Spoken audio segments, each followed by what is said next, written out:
And what I see over and over again is this: women who know how to push, women who know how to perform, women who apply the same work ethic to their health, yet they get nowhere.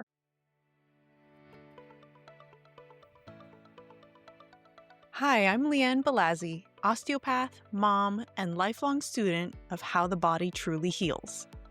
With backgrounds in psychology, athletic therapy, and occupational therapy, I've spent over a decade helping women cut through the noise of the wellness world to get back to feeling like themselves again. Strong, clear, and grounded. Here, we explore the physical, mental, and spiritual sides of well-being so you can realign your energy, restore your rhythm, and reinvent your life from the inside out. This is the Holistish Podcast. Before we dive in, a quick reminder. I'm an osteopath, not a medical doctor, and this podcast is for informational purposes only. The content shared here is based on my personal experience in education in health and holistic wellness. It is not a substitute for professional medical advice, diagnosis, or treatment.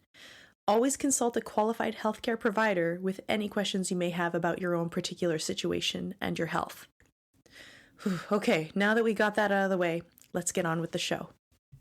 Let me guess. You're disciplined, you work hard, you push through discomfort, and yet the weight still isn't moving. Or it moves briefly and then it stalls. If that's you, I want you to hear this clearly. Your body is probably inflamed, and inflammation changes the rules. In today's quick rant, I'm going to show you why inflammation blocks weight loss, especially in high-achieving women, and what actually helps your body shift out of resistance and back into a state where change is possible. And what I see over and over again is this: women who know how to push, women who know how to perform, women who apply the same work ethic to their health, yet they get nowhere. And the missing piece is more often than not inflammation led by a high-stress physiology. Not because they're doing too little, but because they're already doing too much in a body that's already overwhelmed. So first and foremost, let's talk about what inflammation actually is. Now, inflammation itself isn't inherently bad. It's actually a part of normal healing. But chronic, low-grade inflammation is actually very different. It's what happens when your body is in a prolonged stress response, physically, emotionally, metabolically, you name it. So when that happens,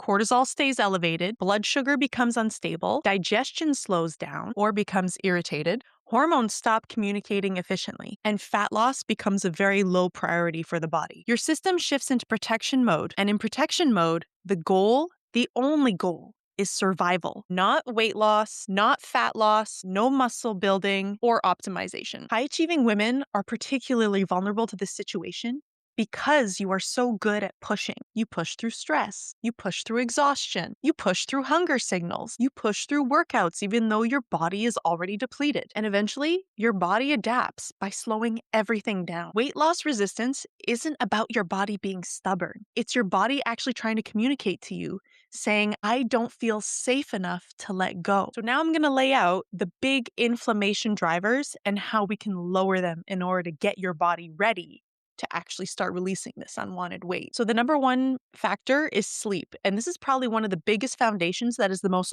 underestimated by high-performing women. So sleep is not just about rest, it's actually where regulation starts to happen. When sleep is inconsistent or insufficient, there's actually a few things that start happening. Blood sugar regulation worsens, cortisol rises, gut repair slows, hunger cravings increase. Poor sleep alone can make weight loss feel nearly impossible, even when you have good nutrition going on. And beyond physiology, when your body is in a constant sleep deprivation mode, your brain actually takes that as a threat. That makes every decision feel harder, every stress bigger, and every setback more emotional. So sleep is one of the fastest ways to lower inflammation, but only if it's consistent.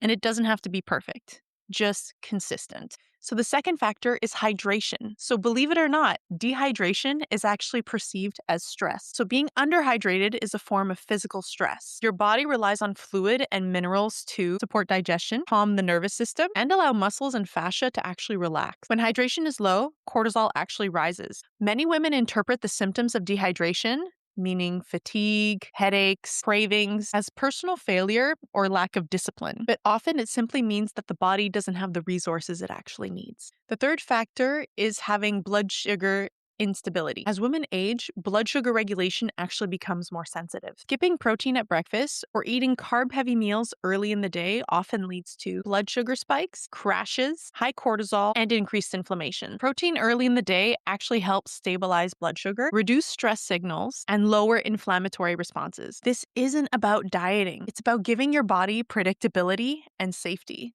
The fourth piece of this puzzle is actually one that most women miss, and this is nervous system regulation. If your body is constantly in a fight or flight situation, your body cannot go into fat burning mode or into a healing state. When stress is high, digestion is deprioritized, recovery is limited, hormones become dysregulated, energy is conserved, not spent. Many women respond to this by doing more, harder workouts, HIIT classes, more calorie restriction, but intense exercise on an already overloaded system actually increases inflammation rather than reducing it. Regulating the nervous system doesn't mean doing nothing. It means choosing inputs that actually lower stress and don't amplify it. So this is the key reframe I need you all to start adapting yesterday. If you're not getting results, the answer is rarely you need to push more or try harder. It's usually creating the conditions where your body and your system feel safe to respond. Lowering inflammation doesn't slow down your progress, it actually accelerates it because now your body is actually working with you and not against you. So this is exactly why I created an 8-day inflammation reset challenge in my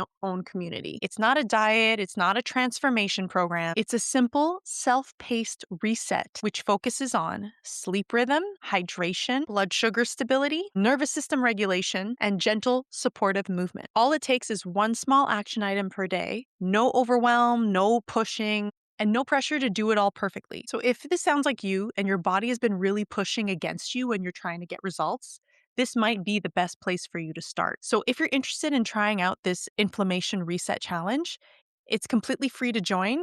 You just have to join my free school community, and the link is down below. So in closing, I want you to remember, you are not broken. You're inflamed. And that's information, not failure. Start by calming the system, and the rest becomes easier. Thanks for tuning in to the Holistish podcast. If this episode helped you see your health or your life in a new light, I'd love for you to share it with a friend. Or tag me on Instagram at the.holistish so we can spread the message that healing isn't all or nothing. It's holistic-ish. Until next time, keep listening to your body, leading with curiosity, and living in alignment from the inside out.